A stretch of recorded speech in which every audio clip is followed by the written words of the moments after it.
सभी लोग आकर के मेरे दरवाजे गाड़ी के तोड़ ताड़ दिए, शीशे जितने थे फोड़ फाड़ दिए, कोई जाना ना बुझा। तब तक मेरे बाउंसर जो कि आरा के है जैसा, मैं सिर्फ गाड़ी में उसमें थी उस टाइम। तो सब लोग आए, तब तक वो लोग तो कोई माहौल भी इस तरीके का था कि कोई किसी को समझ नहीं रहा था कि क्या है, क्योंकि जो माहौल बनी थी वो समझ भी नहीं पाता कोई। लगातार मेरे गाड़ी में वार होने लगा। उसके बाद से कई लोग तो ये भी बोलने लगे कि निशा जी हैं इसमें गाड़ी में है, इनको माचिस मार दो। उस तरह के जो व्यक्ति इस तरह की कुत्ते को, जानवरों को, पशु पक्षियों को बचाने का प्रयास करता है, तो उसके साथ इस तरह की घटना कैसे हो जाती है?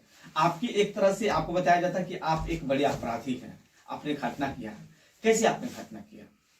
इसमें हम क्या बताएं, वो चक्रव्यूह जिसको कहा जाता वही था। और जितना भी मेरा कार्यक्रम अधिकतर होता है छपरा सिवान गोपालगंज में, मैं कभी उस रास्ते से नहीं जाती हूँ। उस दिन पता नहीं कैसे मैं गई, एक माँ बाजार है, वो मार्केट है, और गाड़ी भी वो एनएच है, 531 साइड एनएच है वो। और गाड़ी भी उस दिन मेरी एकदम साइड में खड़ी थी, एनएच पे एकदम किनारे पे खड़ी थी। और सभी लोग, मेरी गाड़ी में कोई भी नहीं था, सब लोग बाहर निकल के ठेले के दुकान था, उससे कुछ अपना बनवा रहे थे नाश्ते पानी के लिए। हम लोग गाड़ी वहीं पर रोके हुए थे। 6 बजे हम अपना गाड़ी वहां पे स्टे किए थे। 6:15 में ये कांड हुआ। तो एक बाइक सवार 2 आदमी थे और आकर के मेरी गाड़ी में उन लोगों की ठोकर लगती है। आपकी गाड़ी साइड किनारे पे थी, हाँ। वो गाड़ी तेज में ही थी उन लोगों की, तभी कह सकते हैं, क्योंकि मेरी गाड़ी में ठोकर लगी और गिरे। और उनका मतलब हम लोग अभी सोच ही रहे कि हुआ क्या।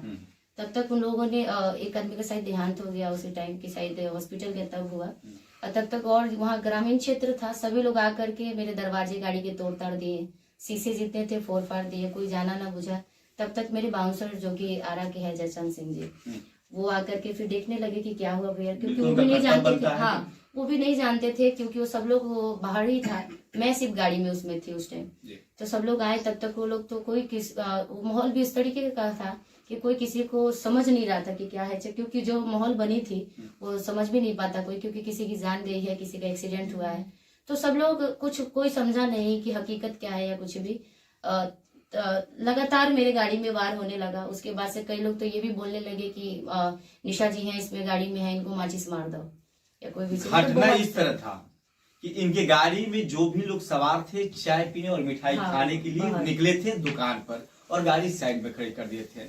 और एक व्यक्ति ने जब हमारे वहां कुछ लोगों से जब हमारी बात हुई, मैं इसको कहीं तहकीकात करने के लिए कोशिश किया, क्योंकि जिस तरह से सोशल मीडिया पर चल रहा है उसको मैंने तहकीकात किया।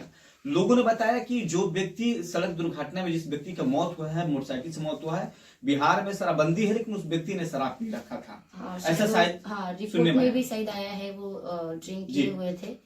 और मतलब रिपोर्ट में तो आया ही है। साथ साथ वहाँ के कई लोग जो ग्रामीण क्षेत्र थे, क्योंकि आजकल तो मेरे फैंस वहाँ पे भी बहुत सारे थे जो वहाँ पे आ चुके थे, वो लोग भी बताए उस टाइम पे। और खास करके तो उसमें निकला ही है रिपोर्ट में कि उन्होंने शायद ड्रिंक किया हुआ था। हाँ, हो सकता है, अभी तो कुछ नहीं कर सकते हम, जो भी हो। ऐसे दुश्मन तो बहुत सारे हैं, नो डाउट, लेकिन चाहने वाले भी। सबसे बड़ी बात है कि दुश्मन से ज्यादा आपके लाइफ में चाहने वाले और दुआ देने वाले लोग हो, तो फिर भगवान, कहावत है ना, जेकर राम ना बिगड़ी है उनके लोग का बिगाड़ी, वही बात है। और खासकर जिनके साथ ये दुर्घटना हुआ है, उनके पूरी परिवार के साथ हम लोग हमेशा साथ में है। और मुझे खुद बहुत दुख है कि वो मेरी ही गाड़ी से आकर के टकरा के और मरे, और जो भी उनकी मृत्यु हुई उसके लिए मतलब मैं क्या ही बताऊं, मेरे पास शब्द नहीं है उस चीज के लिए। क्योंकि जिसके परिवार में कोई गुजरता है और जिसके साथ में इस तरीके की दुर्घटना होती है, मतलब वर्ड ही नहीं है उसके लिए, मैं क्या ही बोलूं। लेकिन भगवान से यही है कि उनकी आत्मा को शांति दे और उनके परिवार के संभालने की शक्ति दे, यही कहेंगे बस। आपको भी प्रणाम।